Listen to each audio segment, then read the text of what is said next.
Welcome to Reality After Show coverage of It's Survivor. It's Australia v. the World, Season 1, Episode 4. There's going to be more of these, right, Laura? I hope so. All right. Well, I'm not alone. I'm Jonny Fairplay, but I am with my favorite witch of all witches. I even wore a witch-like Smashing Pumpkins t-shirt because this is like as witchy as I get. Love. And of course, I wanted to show that I had more than one shirt. I am an official, unofficial VB. So Yay! I think that's the shirt you were wearing when I met you. it was. That's why I was just like, I can't wear that again. She's gonna be like, oh my God, Americans are poor. You owns one shirt. Don't worry, I know that you own multiple shirts. Okay, fair enough. So well, as this from Brains v Brawn 2, Laura, welcome to the podcast. Thank you so much for having me. I'm so honored to be here. I'm very excited. Now, peek behind the curtain. A lot of people may not know this. You are kind of a George recruit. I am. He calls me his daughter, his drag daughter. Okay. And last week, episode 3 was the George boot. And it was a very sad episode for a lot of us, especially George. Yeah. Very much, especially George, yes. Yeah, especially George. But I feel like we got a lot of George love in episode 4, so this is perfect.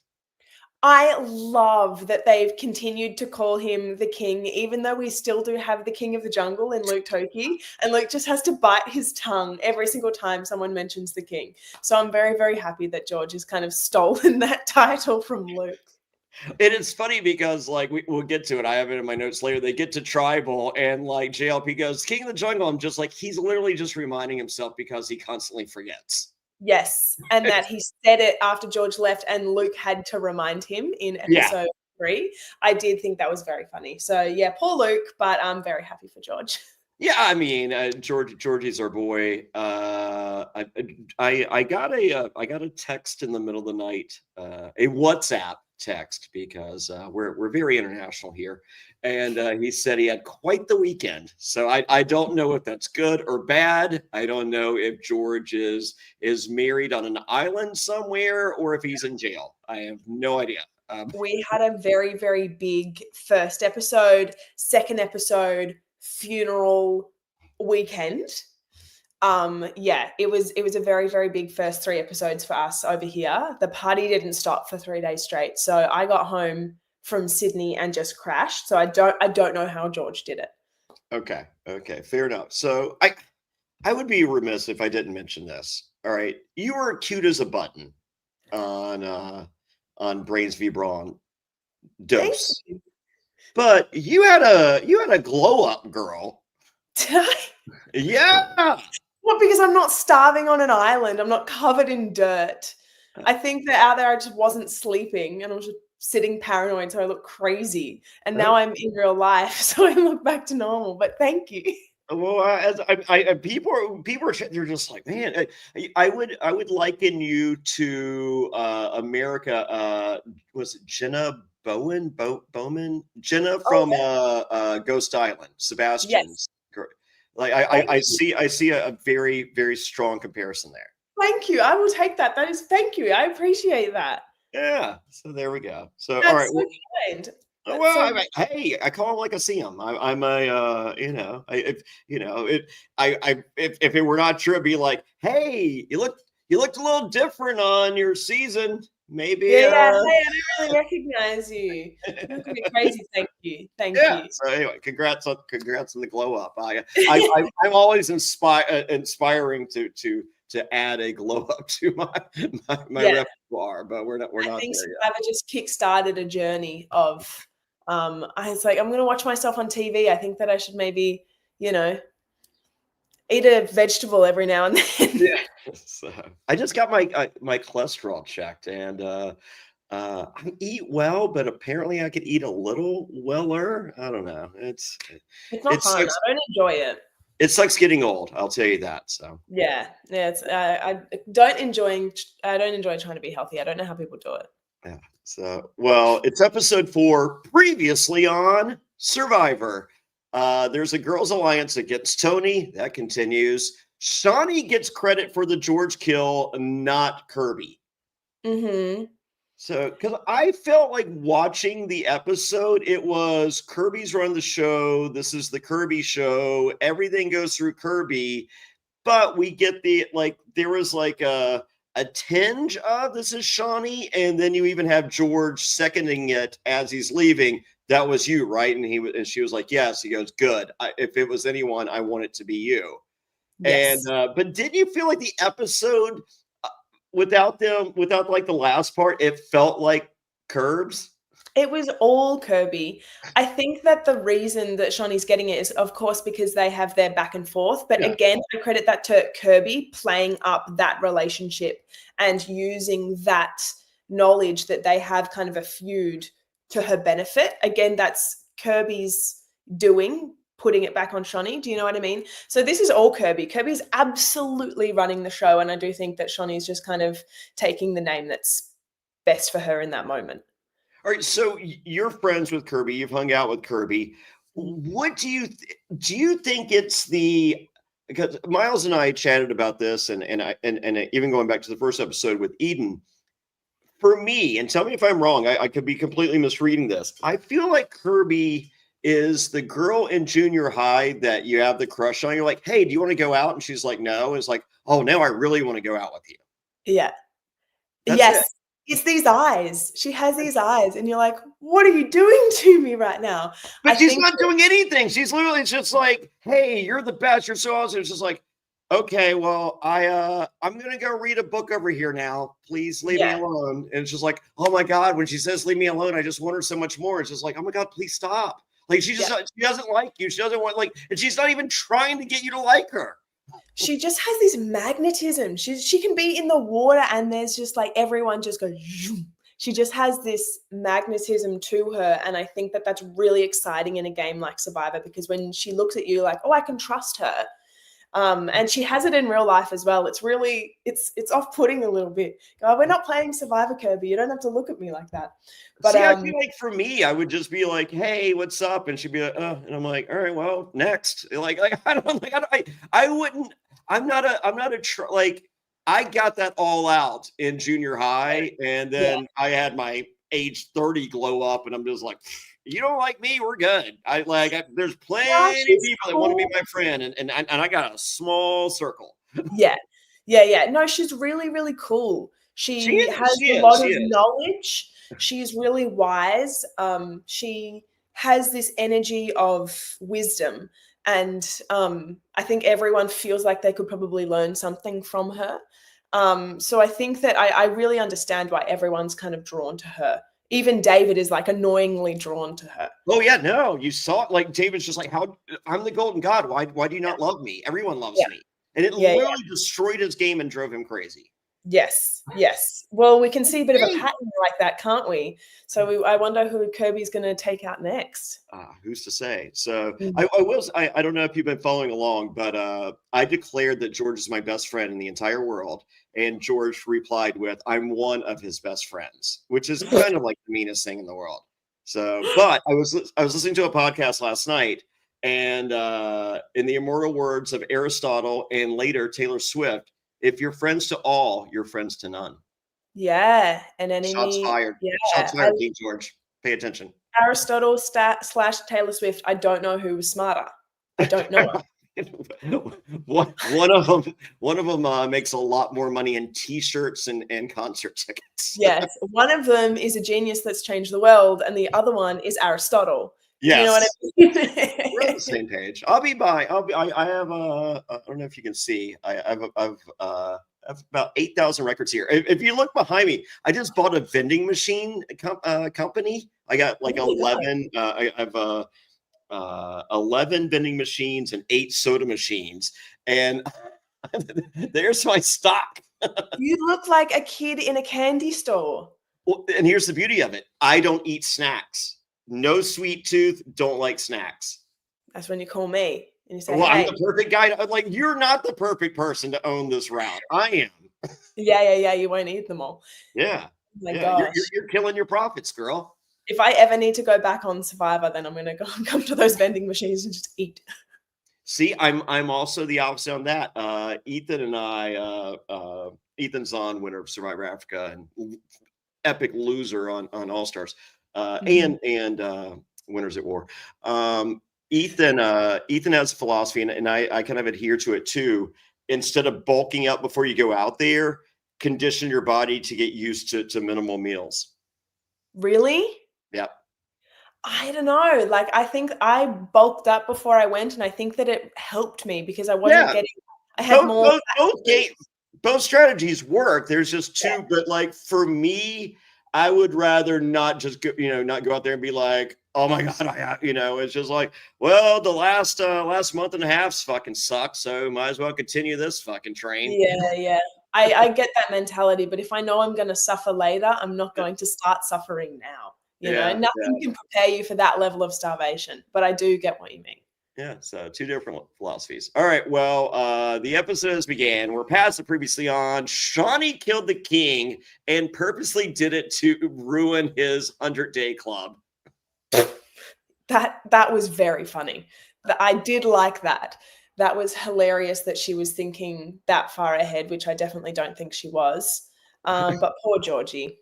I don't think she thought about it until she got it. And I guarantee George mentioned it and she was like, oh yeah, today's the day then. Yeah. So that's on George. That's George's fault for reminding her. But I'm trying to think of who else is in the 100-day club with her. Is it her? I know David's on like 88. I think she might be one of the only Australians. No, George is on 99. Yeah, so David's less than George. Yeah. Brooke, maybe? Oh, yeah. Potentially. Well, she definitely is now. He might be the only one. Yeah, so I don't know. It's nearly Luke Tokey's got to be closing in, right? Ooh, that's a good call. Or he could be, actually. He could be probably, like, I would say A, strategy-wise, don't tell anyone, or B, he probably hasn't counted. He's like, I don't care. But knowing George, he would be like, tomorrow's my 100, we're going to have a big party. Absolutely. He is telling everyone, and they're just like, oh, we're shitting in your cake. Oh, no. Oh, no. I would have had the cake with you, Georgie. Yeah. So, well, Jonny is on top of the world, and Luke is not a King George ride or die. He says, kiss my ass, George. I gasped when I heard that. I went, oh, Luke. Oh, we don't need to be like that. Yeah. So I think there's been this thing between the Golden God and George, which we kind of saw play out. And I think there's also a quieter thing, but it still exists between Luke and George over the title of king. Yes. So. Yes. I mean, Luke had it first, but I think George made it famous. So yeah, I thought that was a bit harsh on Luke's behalf, but it's okay.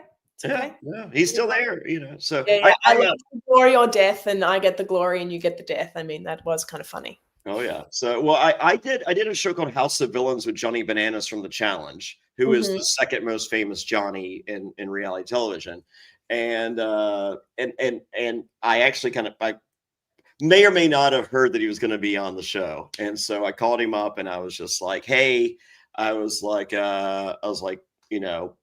more than willing to work with you. We can figure out whatever we're going to do, but I just want to clear the air and straighten this shit out right now. First things first.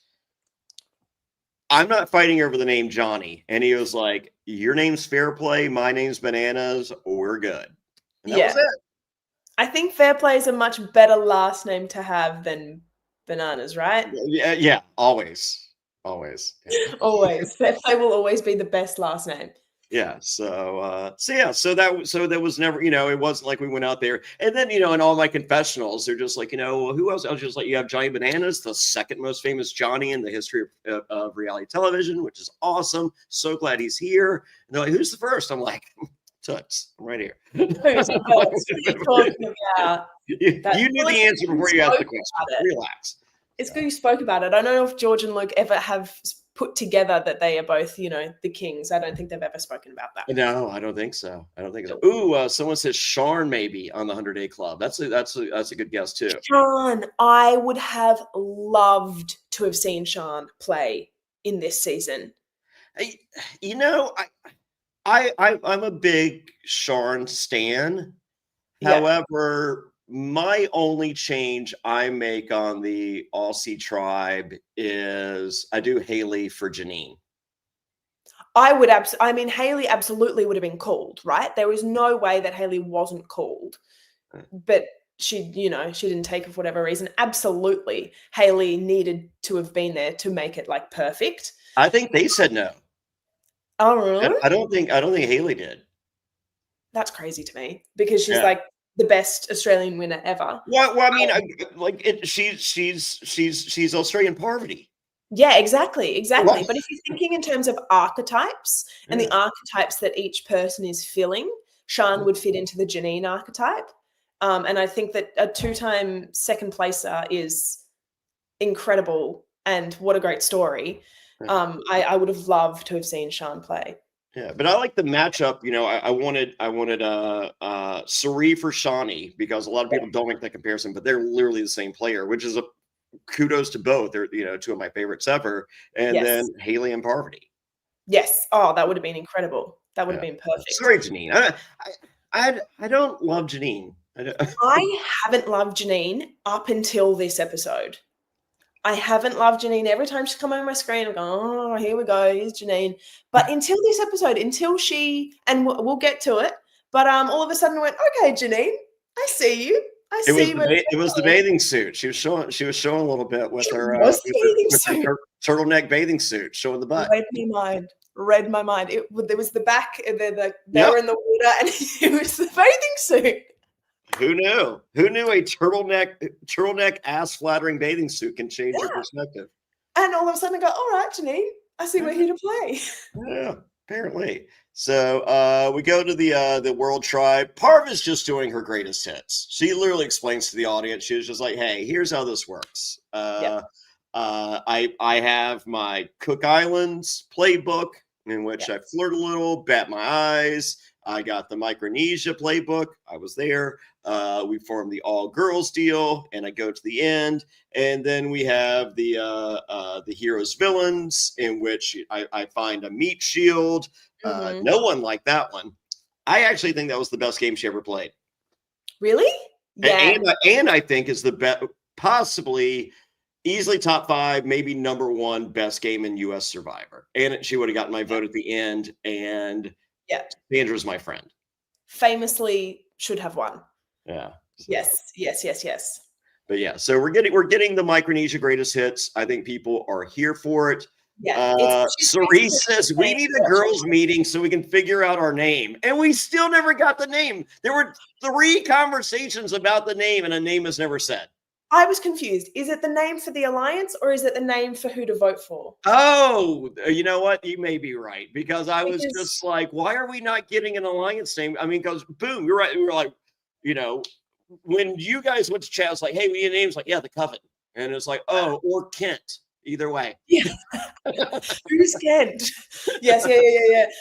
Absolutely. I was watching that episode with Karen, and we're like, why is this giving Coven energy? Why are we? And they're fighting, and we're like, oh, it really is giving Coven energy. Oh yeah. You guys, it's just like, hey, can we fight before we finish our first official meeting of the She-Man Men Hating Club or whatever we're gonna call ourselves? It's like, oh yeah, we're fighting. It's like, okay, great. Yeah.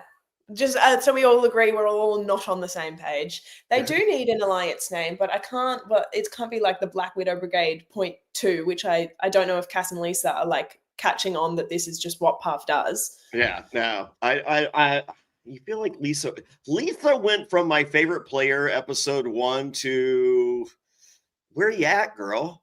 Slowly going down. I did like in last episode though, she was just so happy to be there. She goes, oh, you guys found the key? Oh, cool. Yep. I'll distract Tony. Cool. Like, so happy to be here. But today she doesn't seem so happy to be here. No. So, and there's a medical thing. I don't know. So, so I'm very upset that we, Parv does refer to, she was like, this is the crew. So I'm like, are they the crew? Because if so, that's kind of a shitty name. Think of a better name. What I do like, though, is that we're trading Lisa for Cass, because I'm loving Cass. I feel like all we really get from Cass is her leaving camp and looking backwards. And that's all of our footage of Cass. Like, you could literally just loop that, and that's Cass. That's all I want. She found an idol. That's all I want. Right. She's funny. I love that she can't say the difference between Tommy and Tony. Like, I love There's that. Could have been a problem when it came time to vote, but they sounded exactly the same coming out of her mouth, and I thought that was incredible. So, well, we have the debate. Tony is a better shield for Parv. Tommy is better for the international, the un-American alliance, if you will. And and Parv makes a pitch. She was just like, look, Tony is aware, and he's actually playing the game. Whereas Tommy is making clotheslines and getting wood, potentially not playing Survivor, which I understand you guys may think is a good thing.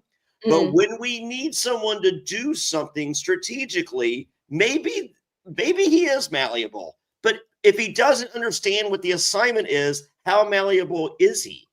Yeah, I think that you have to assume if you're playing that game, Tommy knows what he's doing. Yeah, but I like Parv's pitch of he's making clotheslines. We cannot count on this. This guy probably doesn't know how to write down names on parchment paper. I like Parv's pitch for Parv, but I don't think anyone else. Yeah. I like it. I don't like it for the other three. The other three go, perfect. He's making clotheslines, perfect. That's exactly what I want in an ally. Someone who's not running around and I can watch. I'm a firm believer in we're making a television show, and even though Tommy had some great Instagrams going into the premiere, I feel like that was the beginning and end of the entertainment value Tommy's giving us. I liked the line. What did he say? It's the only thing I can remember that he said, which is, try finding a needle in a haystack. That's like trying to find an idol in a jungle. I've never felt more seen. I cannot explain to you how hard it is to find. I was at that exact beach. Exactly where they are is where the Brains camp was. I know exactly where they are. I'm like, oh, that's the path down this way. And trying to find an idol in that jungle is just, it is beyond me. So Tommy said that and I felt seen, but I can't remember anything else that he said. If only someone had a map when they went out there. Wouldn't that make life so much easier? Didn't really work though, did it? Whoa, kayfabe, brother. Oh, all right. Let's see. Tony, while all this is happening, Tony sees what's going on. He knows the deal. Yeah. Tony's smart. Tony knows what he's doing. This is a great. I mean, it's a bad episode for Tony in that he goes home, but this is we're getting Tony Vlacho's greatest hits here. Yes, again, doing what he does best, running around, starting chaos, following everyone, listening to everyone. He's doing what he does best. Yeah. So no, I mean, if you had never seen U.S. Survivor and you're just like, what is this Tony Vlacho's guy about? Like, this is the highlight reel. Yeah, this is the highlight reel for all three of the Americans, really. Like, this is this is what they do. Yeah. Three is the strategist that sits at camp and goes, I don't know what to do. Figure it out. Yeah. So, all right. Let's see. It's the Tony versus Tommy debate. We've got a problem. We'll figure it out. Janine reveals that George got in her head last night. That's why she had to throw the errant votes on Shawnee, which will not work out for Janine, or will it? Luke and Janine make a final 2 deal. Apparently, it's his first final 2 deal ever. It is. I have lots of final 2 deals that I wasn't going to keep. Yeah, Luke never really seemed to. He always did have like a public ride or die or a public alliance, but he would very openly say he would turn on them. I can see this duo going far if they need to, because they have each other's best interests in mind, but I don't know how far it's going to last. I would love if Janine, and she may be, and we're just not seeing it. I would love if Janine was a little more ingratiated with the ladies. Yeah, because I feel like she's just like Luke's +1. Like, Yeah. I want Sarah before she fell in love and fell out of love. I want Poor Sarah, and you can really see it, can't you? Like it's happening right before our eyes. this is a lot. Yeah, we're gonna get to the yeah, it whew. So Kirby is not as in love with Sarah as Sarah's in love with Curbs, and Sarah sees this. She is a jilted lover. Yeah. And so she tells Janine. Janine tells Luke. Luke is like, you should tell Kirby. Yeah. I really like this train that ends up happening. I think that Sarah just lost herself for a really quick moment, and it just has now turned everything on its head. I think you don't realize in Survivor that every single conversation is so important, even if you don't mean it. And I think Sarah has realized that now by accidentally saying the wrong thing to the wrong person.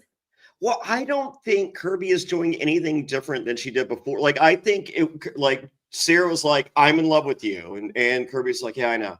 And then, and you know, and that was it. And, you know, and Sarah's just like, oh my God, she said, I know. So she's in love too. And then, you know, and then we're on day, you know, 5 or wherever we're at. And, you know, and she's like, I still love you. And Kirby's like, yeah, I'm gonna go for a walk. And she was like, yeah, I'm gonna have a chat to Jonny. She didn't say I know. Like, she's never gonna say I love you back, but she didn't say I know. And it's just like, oh my God, girl, she doesn't love you. She didn't love you then. Yeah, it feels like Sarah's like, will you give up seeing everyone else? And Kirby's like, no, I'm still gonna, you know, have these lovers. And she goes, oh, okay, well, I don't want that. And it's like, we're not exclusive.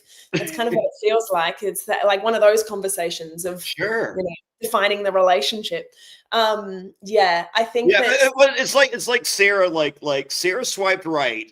And then, like, you know, we're a week into the relationship, and she was like, by the way, I meant to ask when I swiped right, what does polyamorous mean? What's non-monogamy? I don't know what that means.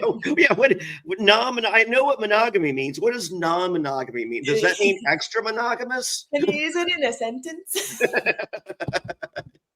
Yeah, that's kind of what it feels like, poor Sarah. And you can see her like learning the dictionary definition very, very quickly. Yeah, poor thing. Who was that loser? The guy that learned a word the DJ, wasn't he a DJ? Oh, Zen, right? There's Zen or Zed? Zen, Z-E-N. Yeah, he sucked. Me and Eden had a blast making fun. What was it? He would learn a new word every day, like monogamous. And my word this week is monogamous. Sublime. But he's 21 years old. You didn't know what sublime meant before you were 21 years old? It was the name of a band. No, Zen's really, really sweet. I met him at the finale for the first time. Oh, wow. And he is the sweetest guy. He's really lovely. Nice. So, well, he did have a word of the day. So yes, the word of the day for Sarah is non-monogamous, and to use in the sentence, the word of the day is non-monogamous. No, you can't give up, Jonny. You can't give her up. Look at her. Yeah. So let's see. So the word train ends with Janine telling Kirby, and Kirby goes, "Good chat." It's like, oh no, this is so bad. Oh no. So. I really liked that Janine told Kirby. I think if you're on the bottom, she did absolutely the right thing, and it was a really good way for her to get some traction with Kirby, with this person that everyone wants to work with that, you know, clearly doesn't want to work with you. I think that Janine totally did the right thing. And I never thought I'd say that, but she absolutely did the right thing. And Luke and Kirby have been friends, like they were friends before Kirby was on Survivor. So they already have the existing relationship if Kirby chooses to be your friend today or not. But Janine needs that in, and here's the end. Yes. Yeah. You can see in the water that her relationship is completely to Luke and Janine's just there. So I think that was good that Janine alone had that chat with Kirby and didn't use Luke during that time. Kirby loves a night chat. A night chat. So it's good that Janine got her when she's at her best. It is funny because like you literally see these girls are losing their mind for Kirby.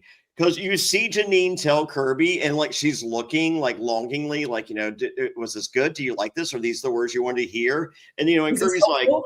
yeah, cool, this is great. And then Janine's like, oh yeah, and it's like it's not even a self reassurance. It's like it morphs from self reassurance to arrogance. Like, yes, Yes. I'm in. I have curbed the favor of Curb.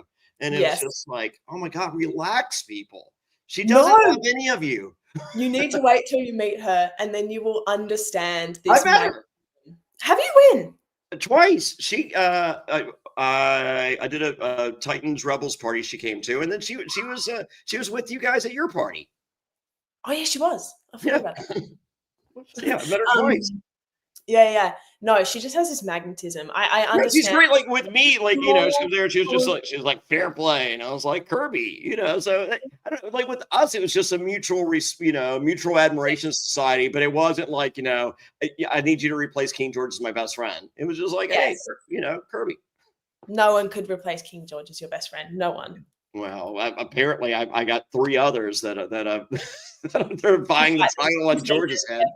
You can take them. Yeah. You might be one of the 4. Who's to say?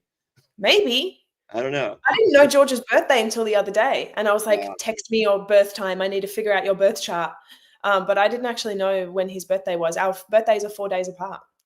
So no, I think his 4 are me, of course, number 1. His friend Carlos. I don't know if you. I love Carlos. He's so lovely. He's a good best friend. Lovely. I need to replace George with Carlos.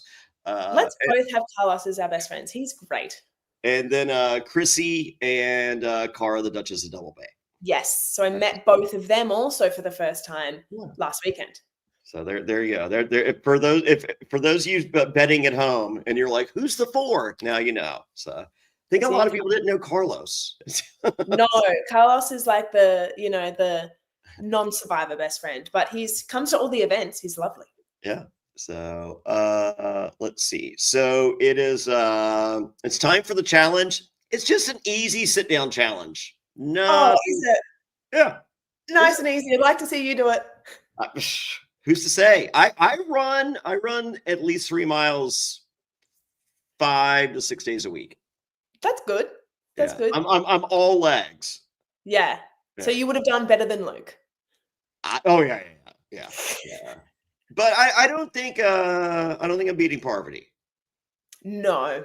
I don't think anyone's beating Parvati. I don't think Cass is beating Parvati. No, although she looked strong for a minute there. She looked really then strong. She didn't.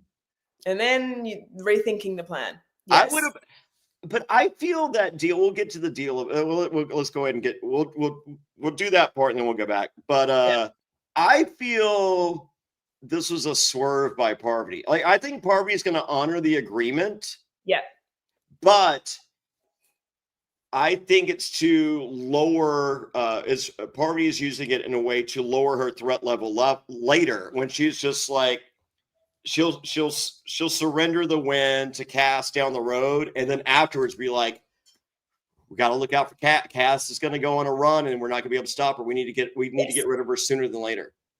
Parv is always thinking one step ahead, and she did not offer that deal because she was in pain or that she was going to drop anytime soon. She's thinking days ahead. I completely agree, and I also think she was completely planning on taking that idol at Tribal, so she was factoring in having an idol later down the line.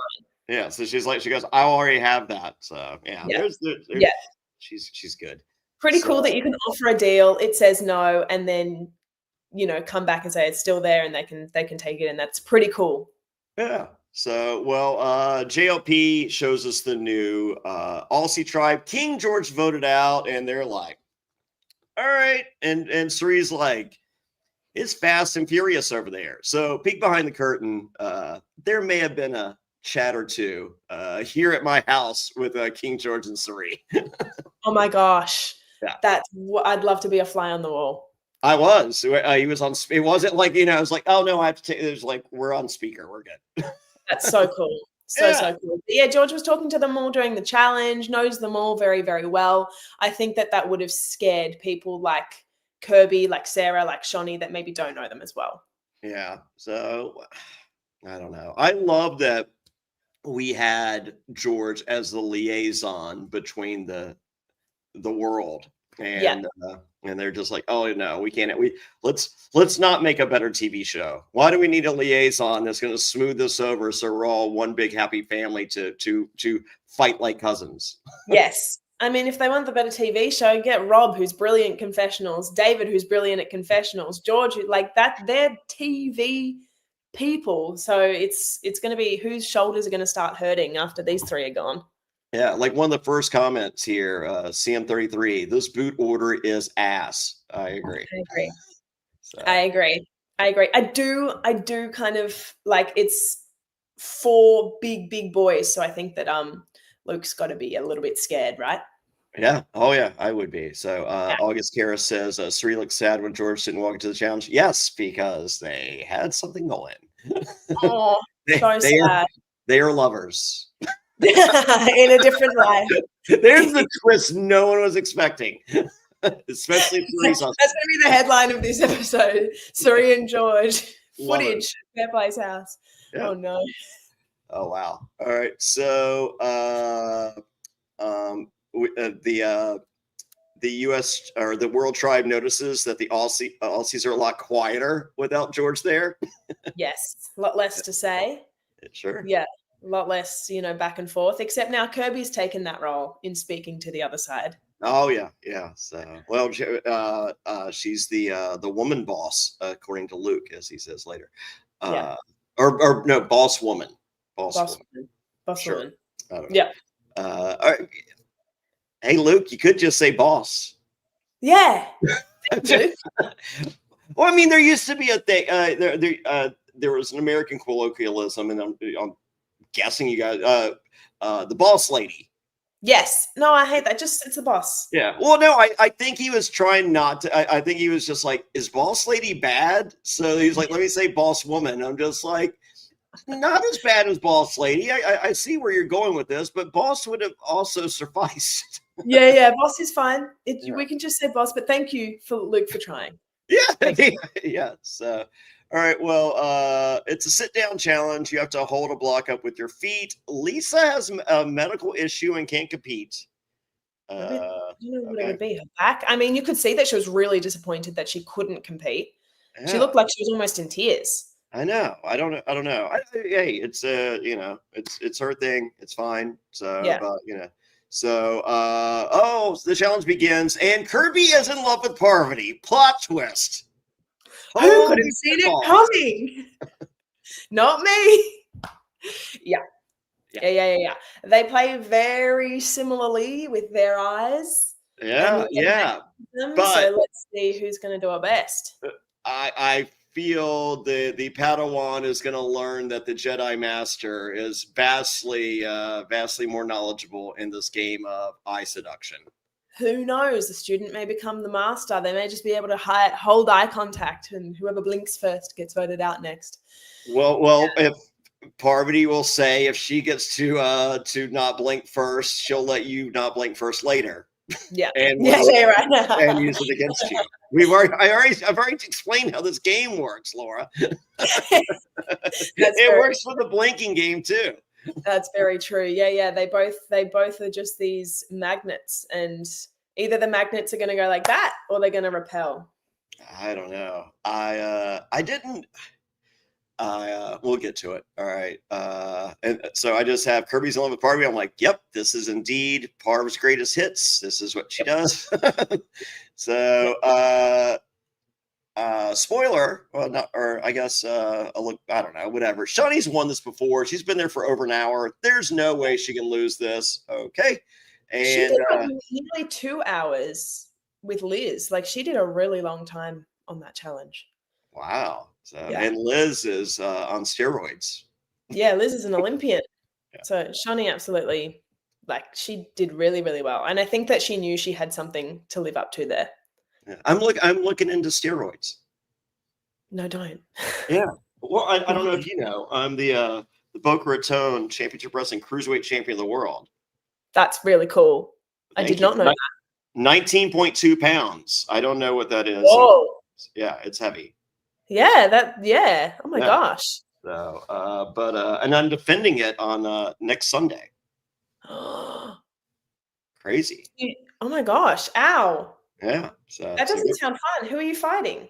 this guy Alan Martinez. He's like a luchador or something. He's gonna be running around doing all this crazy shit. So. Oh my gosh! I would pay such good money to watch that. Well, I'll send you a link. It'll be on YouTube. Please do. Please, But please do. I've been working out. This is. Oh my god! Look at the guns. That's not the worst. Yeah. Yeah, it's bigger when I get closer. Yeah. You would have beaten Luke for sure. Yeah, sure, no problem. So, but yeah, so the steroids. Yes. There's TRT steroids, which are like the safest steroids, and if you get I had to get a blood test for my cholesterol and all this other stuff. So I was just like, hey, can you check me for TRT? They can tell you if it'll do anything to your heart, to your head, to your penis, to your balls, all that, just with your blood work. So I find out next week. Keep me updated. Oh my gosh. I want to see like day by day.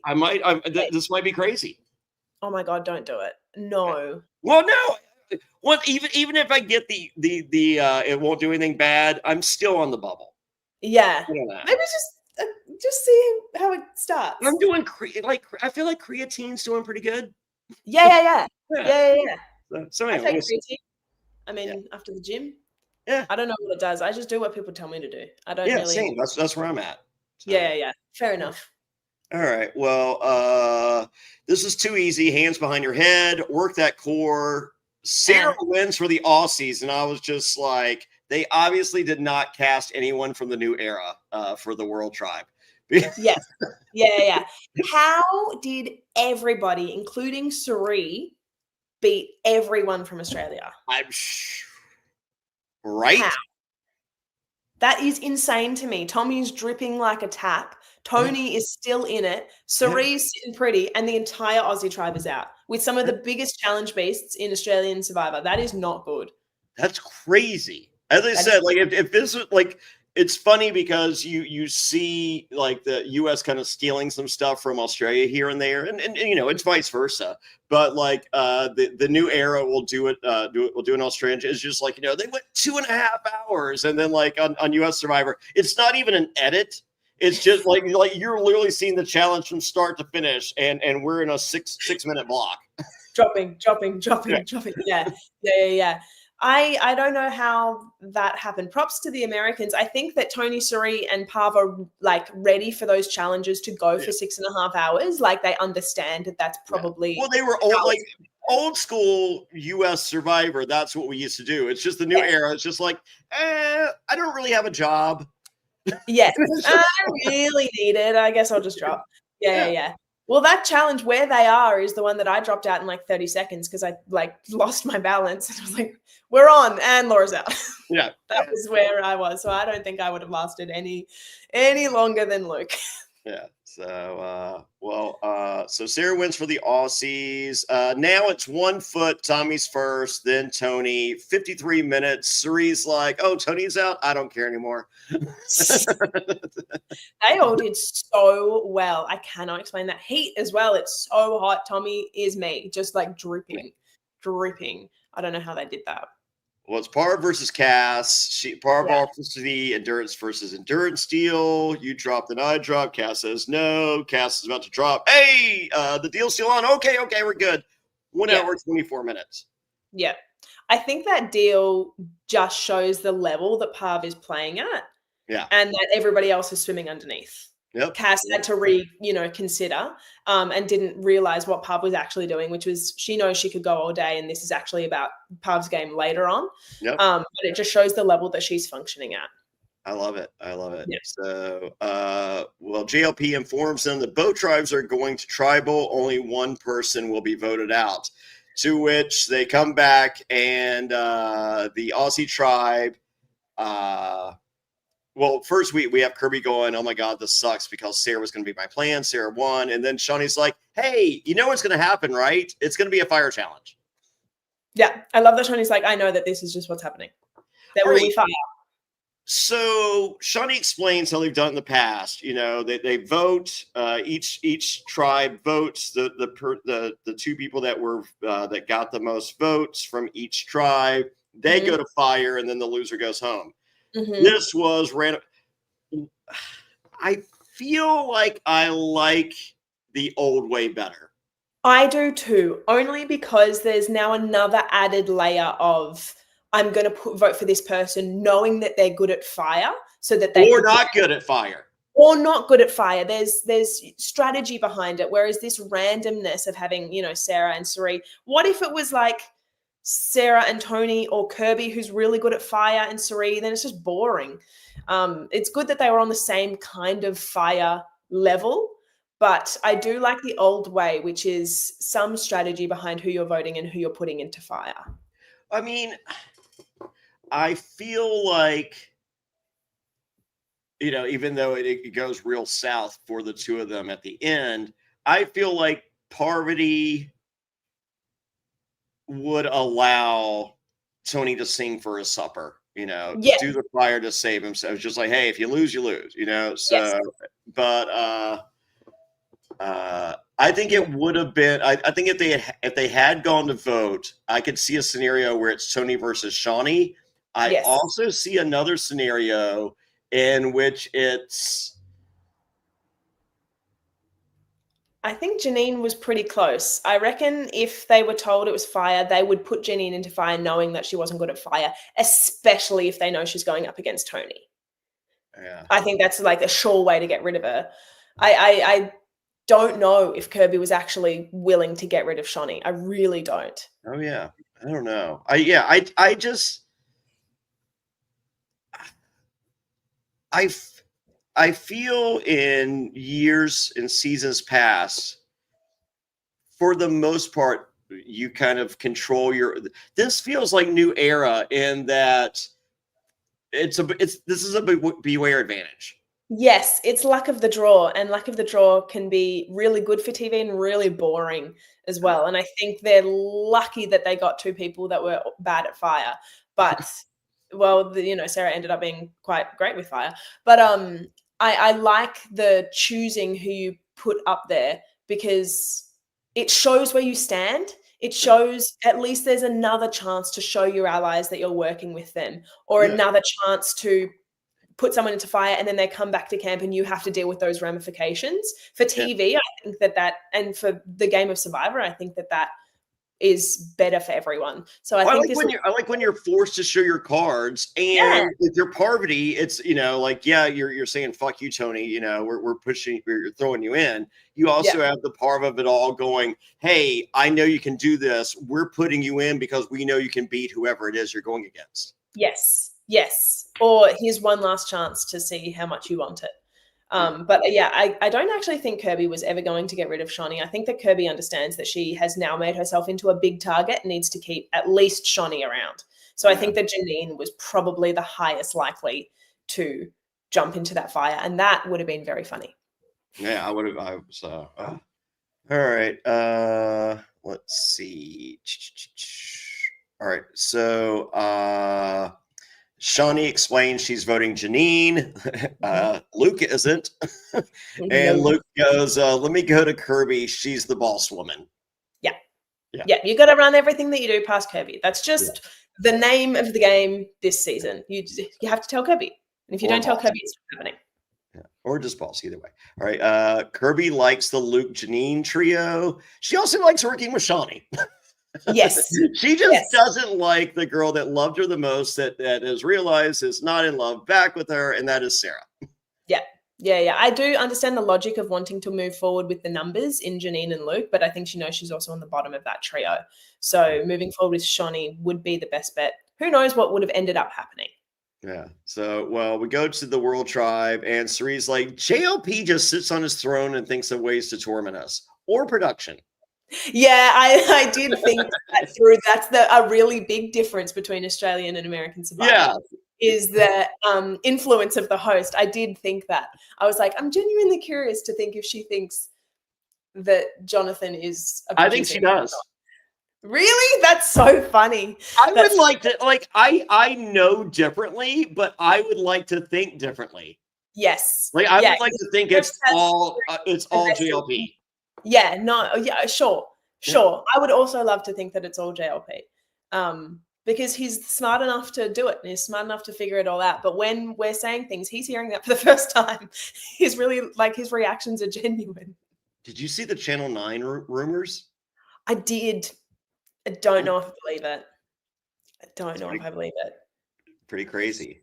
It is crazy. I don't quite believe the source. I think if it came from a different source, then I would believe that. But I don't believe that.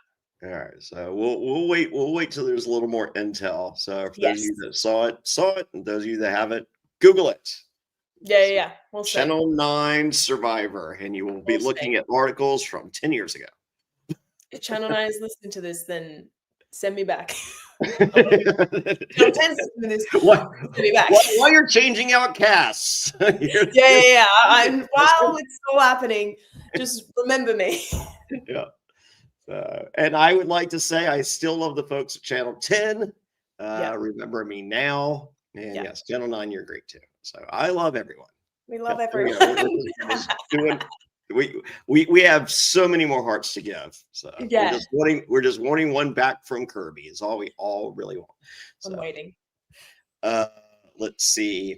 Tony is left alone. No one's talking to him. He's like, yeah, fuck that. I'm playing the follow game. Yeah. Every conversation, they're like, and there's Tony. Right there he is, right behind us. He knows what he needs to do. That's exactly what you have to do on Survivor. Yeah. Oh, yeah. So this is where I have my notes. Cass loves walking away from camp and looking back. She literally did it 15 times this episode. That's all we get from Cass. Let's blame not Cass, but the cameras. That's just where they are. It's giving me flick butt vibes. And I'm not mad. Is the thing I'm not mad. All right, Laura looking for Cass to look back. Maybe when Cass leaves the camp, maybe she's looking back at you.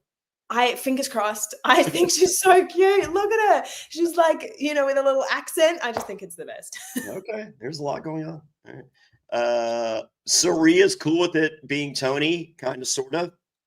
Kind of, sort of. I think that she's logical. She understands that you need to move forward with the numbers. Kind of, sort of. I think in her brain, she's like, I have no idea what's just about to happen. So I have to say yes to everything, right?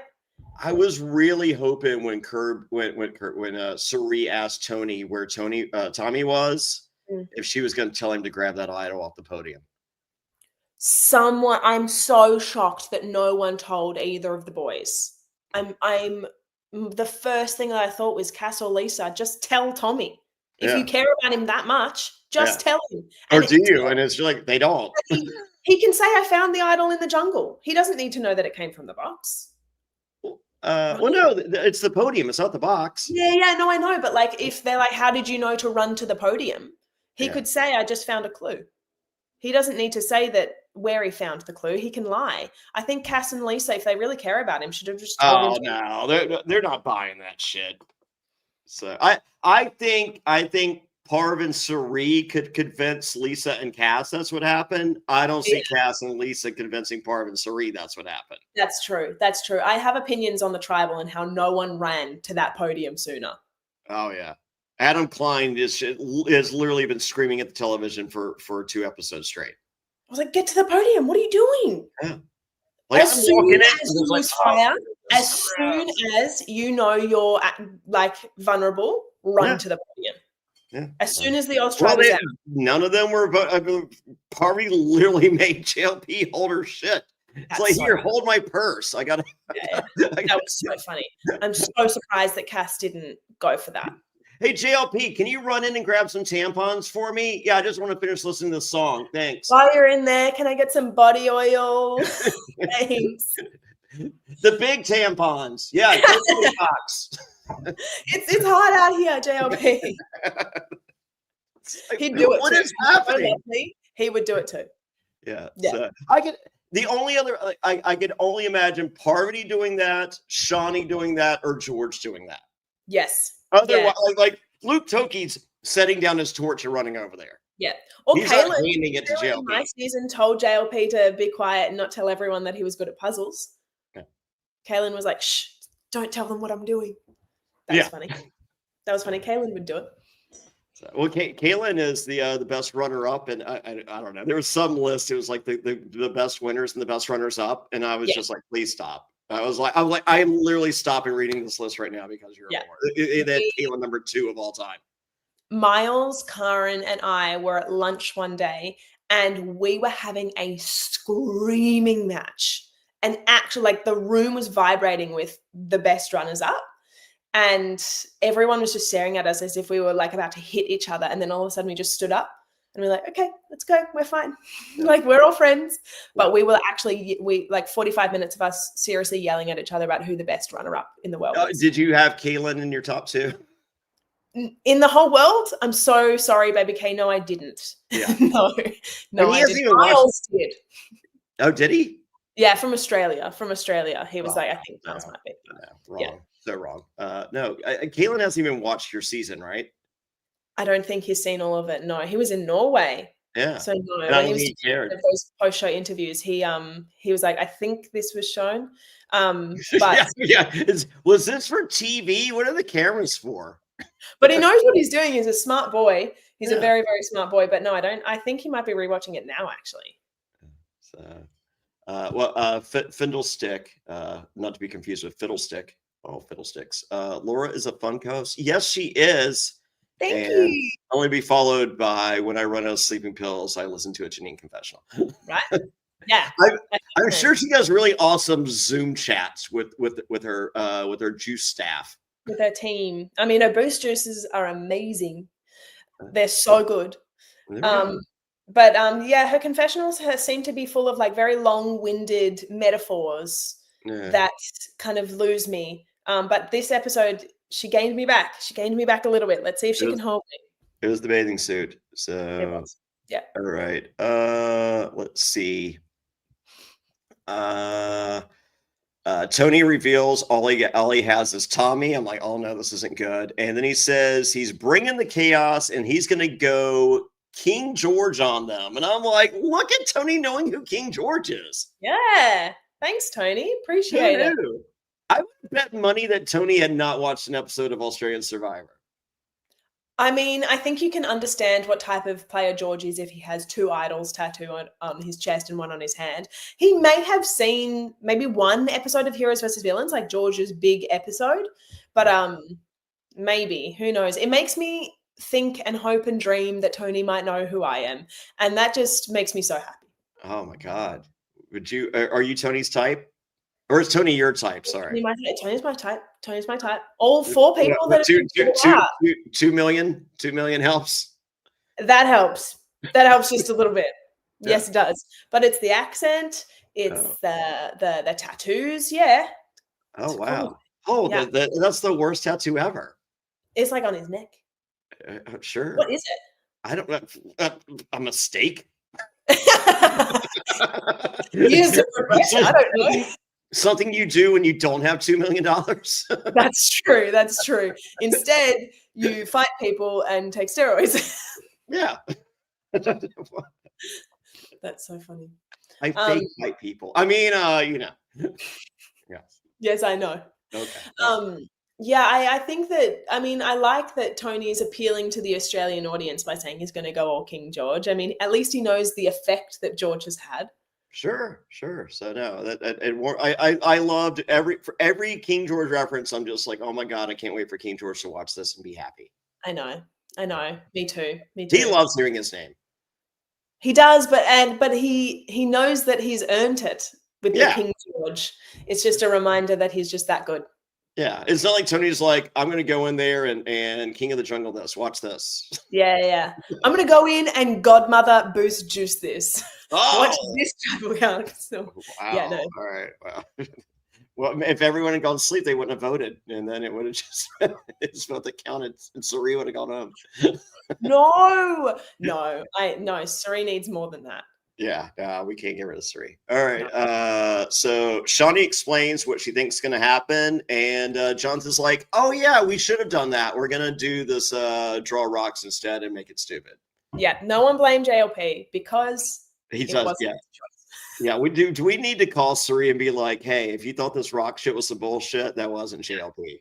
Because Pav also said something about it in a confessional a couple episodes that she thought maybe Jonathan will jump out of the box or something like that. And I was like, wow, you guys really think that is a lot to do with it. Yeah. You guys Yeah. really he's there. Do not ruin it for the Americans that Jonathan has an earpiece. I'm not saying I didn't say anything. I think Americans thinks that he thinks of the joke at the end when they leave tribal as well. Yeah. I did say They're that. like, wow, he's really quick on his feet. Yeah, but nobody is. He's funny and he's genuine, and you feel really safe with him. But I did have the thought tonight, I wonder if David can do it. And then I thought, well, he definitely can because it was never really.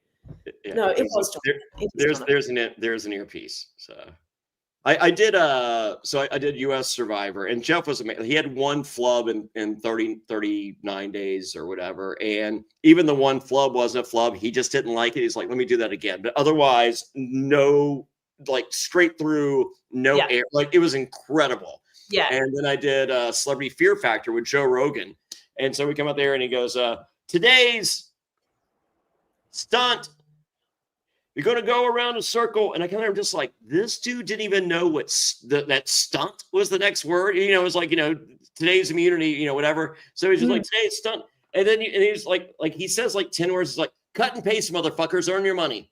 Oh my gosh. Shit. Oh my gosh. No, JLP never stopped. I don't think I ever heard him start over ever again. Like he was absolutely on it. He learns it like a script. So he never started from start to finish. It felt, what you hear is what it feels like. Yeah. Joe Rogan, the exact opposite. Yeah. That's crazy.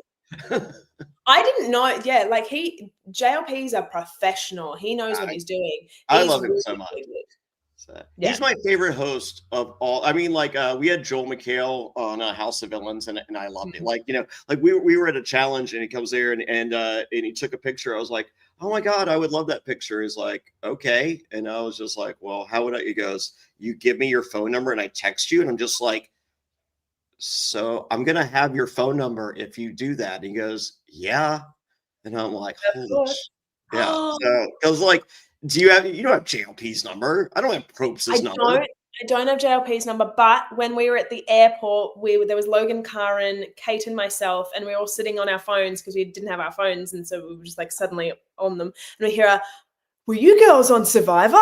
And we look up, and it was JLP at the airport, and he sat and like chatted with us for like an hour while we were waiting for our flights, and it was really, really lovely. We had a really good chat with him. Just like one-on-one. He was really lovely, and he was like, do you want to take a selfie? And we were like, yes, yes, of course we do. Yeah, he made us feel special for the first time since like leaving the game. Wow. George has his number. Does he? Yeah. Good to know. I can get access to George's phone. I can do that. What you gonna turn him to get the hey George? Yeah, I know what you think you're into, but look at this. Are you like crazy? Because I'm back here. He does like crazy. Yeah, that's why we get along. Yeah. But other than that, I feel like you're just not. I don't know. Did I ever tell you the story of when I found out that George was gay? Oh no, what?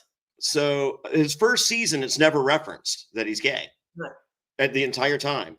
And so we're at Hearts of Reality, and it's me, my fiance, and Donathan from Ghost Island. Right. And we're hanging out, and George comes to my room, and he's like, "Oh my God, I had the craziest night in New Orleans last night," and he gives some details.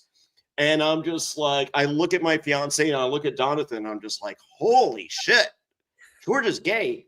And Donathan goes, this changes everything. And George looks at Donathan and he goes, no, it doesn't, sweetheart.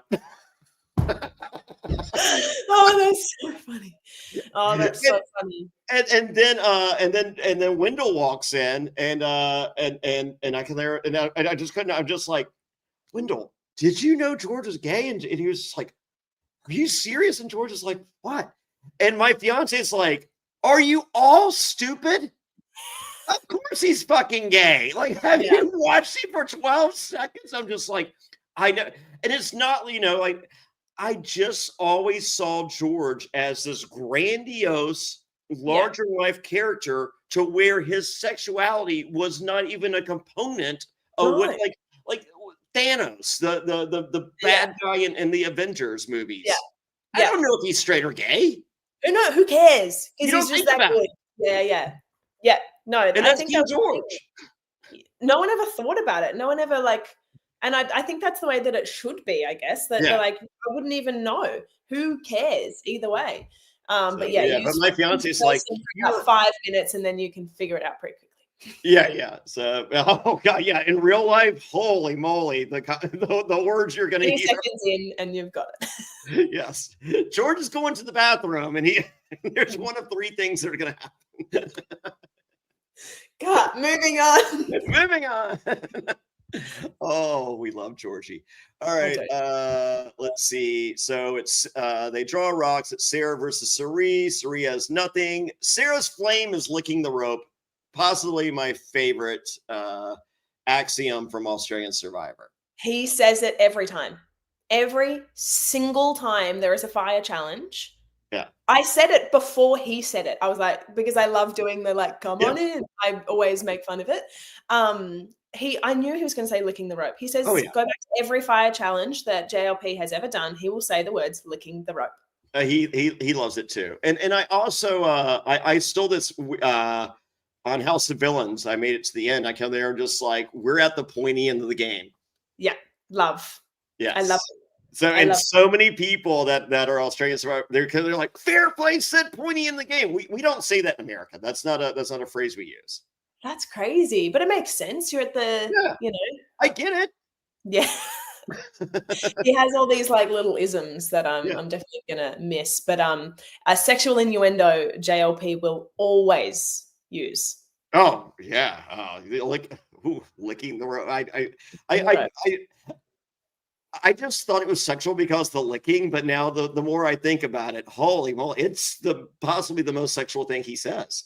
Yeah, well, he says crack when he's talking about those challenges where you have to crack coconuts. He's like, the nuts. It's busting nut after nut. Yeah, busting nut after nut. Grab your sack. Yeah, he loves it. Yeah. He loves it. And you can see him when he says it out there. He has a little giggle to himself. He goes, "Oh yeah." He's in on the. I mean, he's outwardly in on the joke. So Sarah wins. Suri is sick, and Tony's like, "Who are you voting for? Who are you voting for?" And everyone's like, "What is this?" And he was like, "Oh, none of you know who you're voting for. Great." He puts his shoe around his neck and says that George is going to tattoo my shoe on his chest. What? It's taken me. I've watched this episode now 4 or 5 hours ago. How did he think that was going to work? I don't know. He may have dreamed. So when I first played Survivor, Pro Islands, I don't remember. I don't think I did on Micronesia. I don't remember. But on Pro Islands, I would dream the next day. And I would dream the conversations I was going to have with someone. I would dream the words I would say. I would dream the words they would say back, and it was happening. And I'm like, holy shit, this is amazing. And me and Tony Tony did the same thing. And on Game Changers, he dreamed that in that one day he did all that crazy shit. And he did it. Crazy. Oh my gosh. That's and really he was just like, he goes, I guess I didn't finish the dream because doing all that crazy shit is not good. No.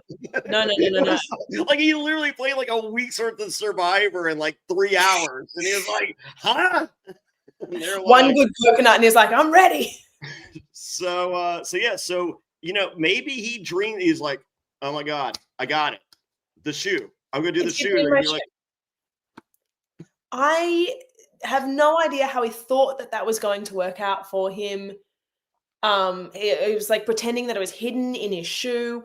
And then even after the votes are written, can't change a thing. He's still bluffing. He still gets up and pretends. Well, I think the bluff there is if he did make it through, he could potentially ride this one more time. That's true. Yeah. That's So true. he was double downing. He was just like, he goes, if this works, which be real cool if it did, Yeah.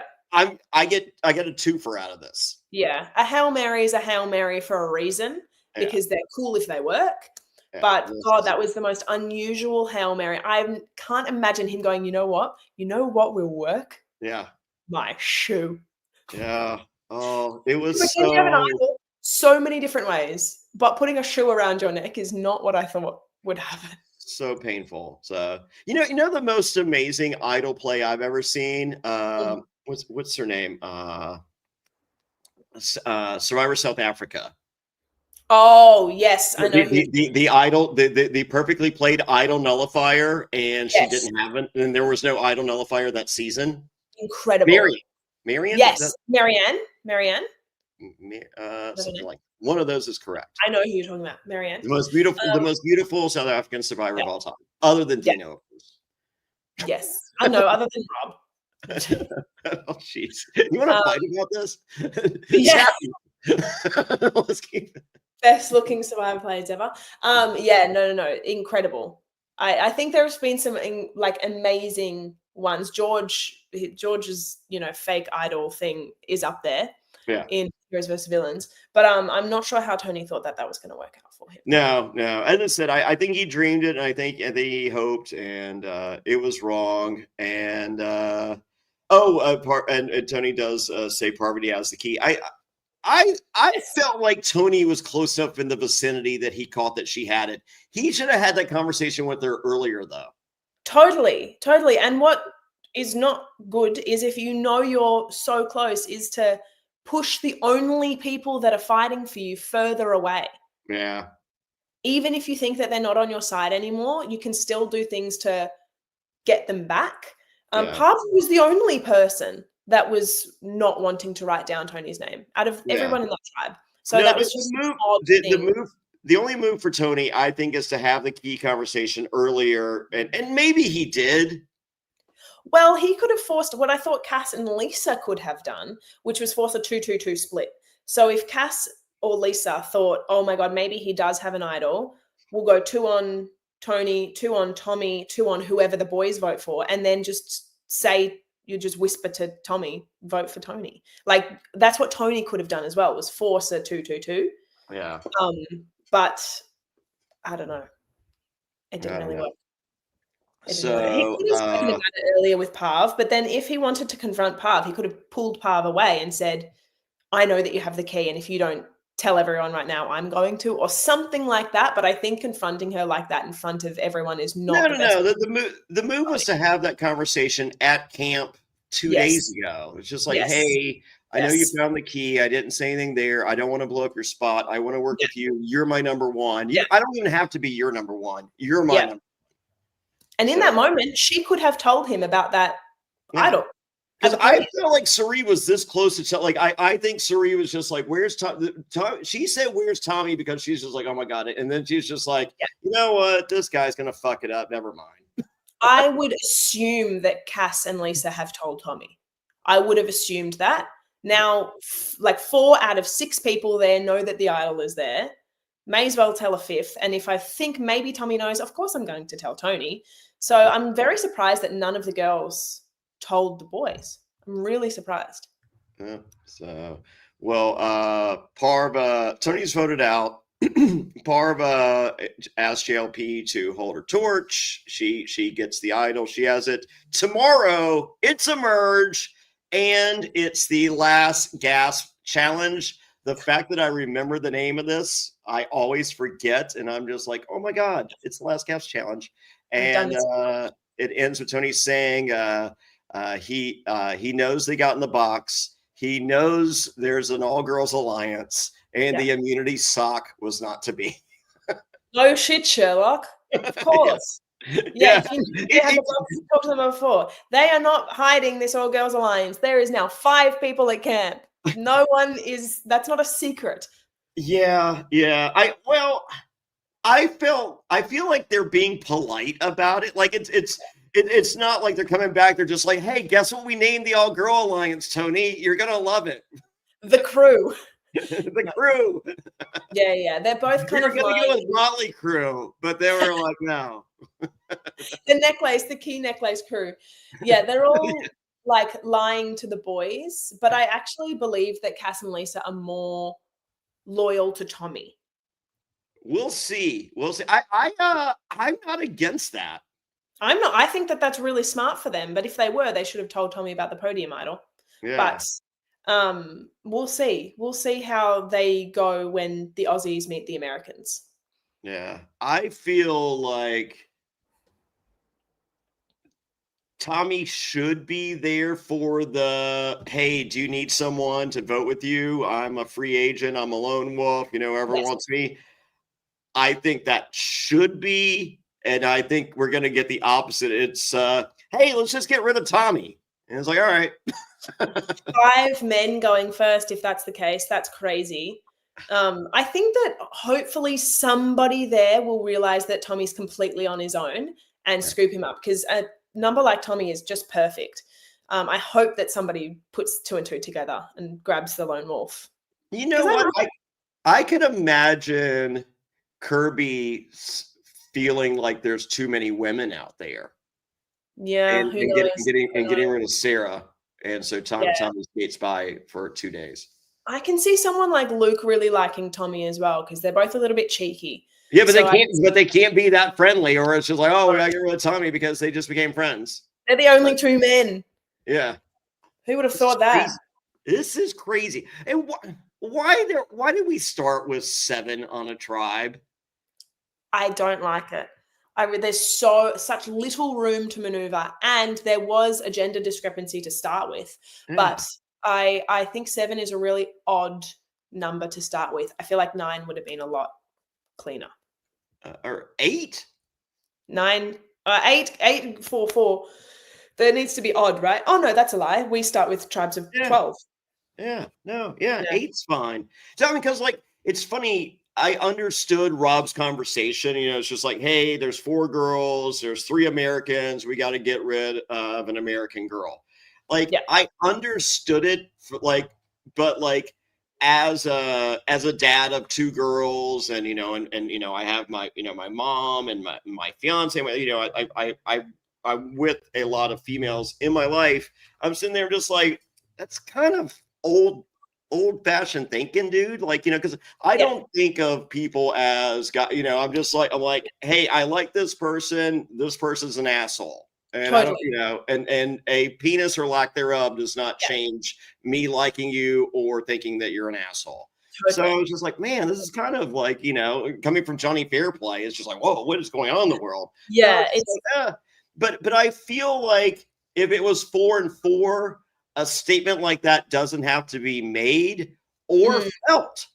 Yes, I totally agree. I do. I really agree. I think that Rob's he was saying it to the wrong people. Yeah.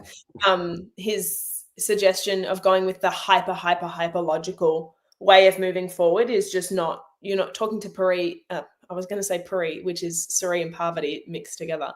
There's the alliance name. Yeah, I love that. Potpourri. They're the wrong people to talk to about going the traditional route. Yeah. So. They're just I totally agree with you, and I kind of like where we've ended up, and I don't actually think it ever happened to be about gender with all 4 of the men that have gone. They've just all put themselves in that position. It was never about the gender of them all. It just so happens that now there's 4 men gone first. Yeah. And I feel like, and if it was gender related, Rob created that issue out of the gate. It was just like, hey, here's an issue to keep in the back of your mind whenever you're doing anything moving forward. It's like, oh, okay, cool, thanks. Yeah. Again, talking to the wrong women, which are like, all right, that's an issue. We'll go the other route. Yeah. So, because if it's 4 and 4 and I'm out there, like, I'm just like, all right, who's an asshole other than myself? Yeah, and we all know that, so it's fine. I'm not that bad out there. No, you're not that bad, full stop. You're not bad at all. What am I talking about? You're great. Oh, please, more.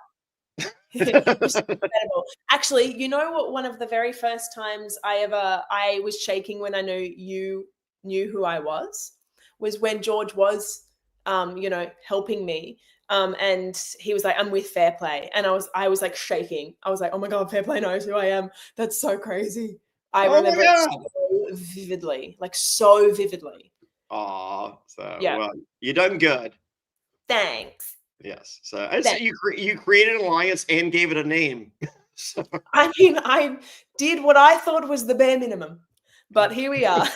so. Here we are. Are there any alliance names in this show so far? No. The power bottoms. The power bottoms, which lasted all of 0.2 seconds. Yeah, it lasted almost as long as the power bottoms on Brawn 2 that we didn't get to hear the power bottoms because they knew they were saving it for this. I didn't know if you knew about that. And it only makes me think.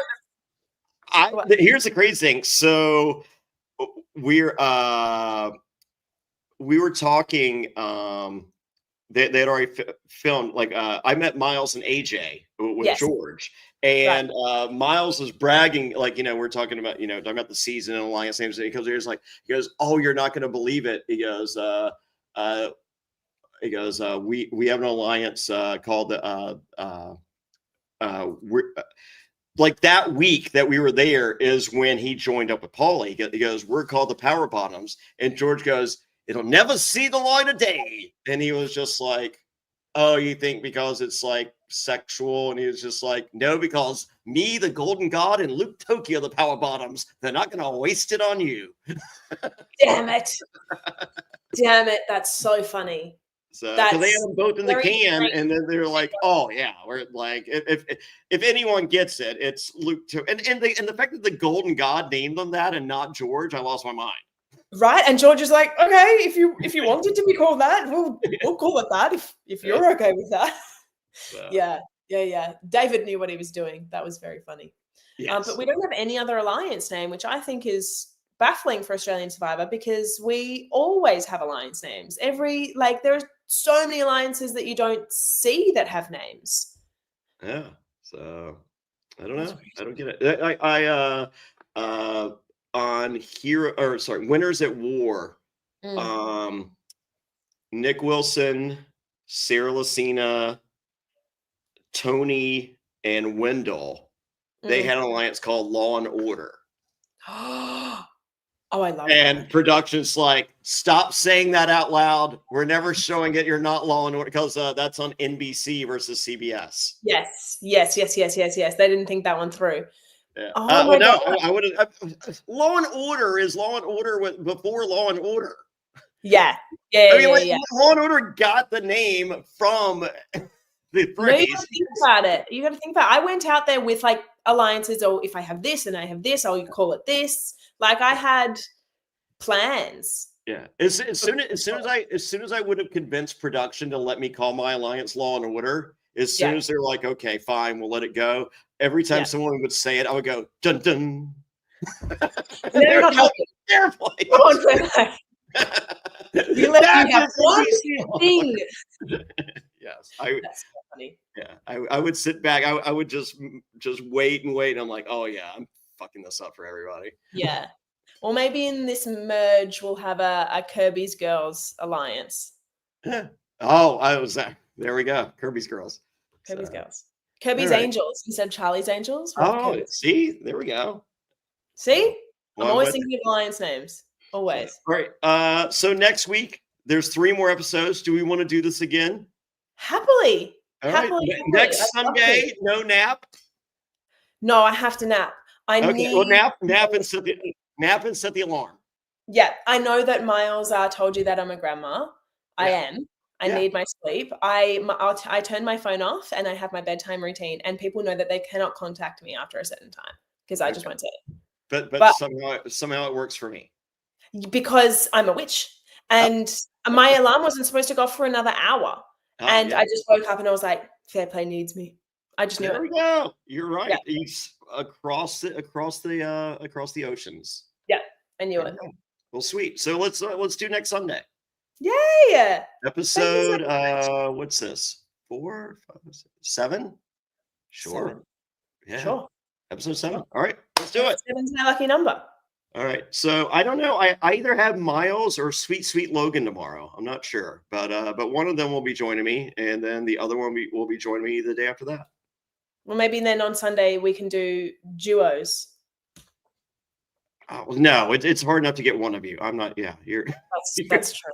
That's true. That's true. You're crazy. But you, if Karin is around, feel free. Karen is always around. We are joined at the hip. Karen Okay, great. I love it. It's you talk about the edit of people. Like I loved you, and of course I love Sweet Logan. Yes. And then I meet Karin, who I just literally just, and I'm just like, she might be the nicest of all of you. I'll be honest with you. She's pretty cool. incredible. And I mean, but like she's mean as shit. And then it's just like, oh, that's the shtick.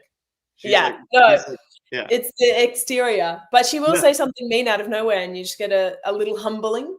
Oh yeah, yeah. I'm cool with a little humbling. Yeah, no, I'm a sucker for punishment. Yeah, no, she's the best. We do absolutely everything together. We are joined at the hip. Yeah, no, I love it. I love it. It's so great when I was just like, oh no. And it's there, and she was just like, she goes, I don't listen to your podcast. And I was like, okay. And then she was like, so why do you hate women? And I'm like, whoa, what? She goes, I thought you didn't listen to my podcast. She's like, I've listened to every episode. She will always ask the tough questions. She will, but she respects honesty. Yeah. So I was just like, for the record, I do not hate what I was just like, I just didn't care for you or Zara, but I was pretty much pro women other than you two. No one can blame you, Fairplay. No one can blame you. Yeah, yeah. I wasn't rooting for Miles. No. He's not the easiest character to root for. Yeah.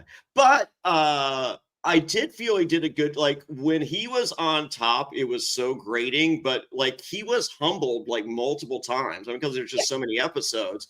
And once he was humbled, like I'm just like, well, I don't want Miles to go. Like it was really good storytelling, and that I'm just like, all right, I'm ready, I don't want Miles to go. And I'm kind of like, some of my options, I'm more Miles, but I was an AJ guy. Yeah, I mean, we love a villain. We love a villain. Yeah. But I think the good thing about Miles as a human is that he takes feedback really well. He will listen to feedback, and he is not afraid to say that he was wrong. So that's really good for, TV, because you can just follow this journey with him. But yeah, when he got humbled real hard. Oh yeah, I mean, just like, oh my god, yeah. But we love a TV villain. We love to root for the villain that has hostages. Yeah, there you go. So with that, Laura, thank you so much. Everybody, give you a follow. Are you on all the socials? Yes, I'm on Instagram. I post TikToks sometimes with Karen and Logan. We post funny TikToks. They're far funnier than I am, but you can see my TikToks if you want to. What are they? Do you have a collective name for your TikToks, or you just do it? Do you guys just post individually? Karen, Logan, and I are called the Witching Hour. Okay. The Witching Hour. We've did a little Q&A, and we're posting those videos slowly. Okay, fair enough. Yeah. So I'm at Jonny Fairplay, JonnyFairplay.com, links to everything. RealityAfterShow.com is links to everything website related. Get yourself a cameo. Oh my god, I got a wrestling gig today at like I got to leave here in a couple hours. I got to knock out like 15 cameos. So oh my gosh. So yeah, so get them in, folks, and then I got a vending route. I start on or I continue on Monday, and then I'm off to Boca Raton, Florida on Thursday to practice my match, and then defend the Cruiserweight Championship of the yes. So I will be in Boca on Sunday. Like I'll be in Boca Raton Sunday. I guess I'm bringing my laptop, and we're chatting next Sunday. Yeah, can't wait. See you then. Yeah, and SurvivorTix.com, get tickets. Me and Jam Jam are going to be in Chicago. It's an ultra VIP party. It's food, liquor, beer, wine, champagne. Jam Jam and Jonny Fairplay t-shirts, all of it's limited to only 30 tickets. I think there's like 4 tickets left. Go to SurvivorTix.com. And then tickets go on sale this week for me and Cara Maria in Boston. At September 24th, you think is the premiere of season 49 of Survivor. Oh, well, kind of, sort of. It's also the premiere of The Floor with Rob Lowe on Fox. I'm on that show. 99 to Beat has Sandra and Cara Maria. Me and Cara Maria will be in Boston. Tickets on sale this week. Go to survivortix.com for tickets to that as well. Wow. Yay. So, that was incredible. with that, bye, everybody. Bye.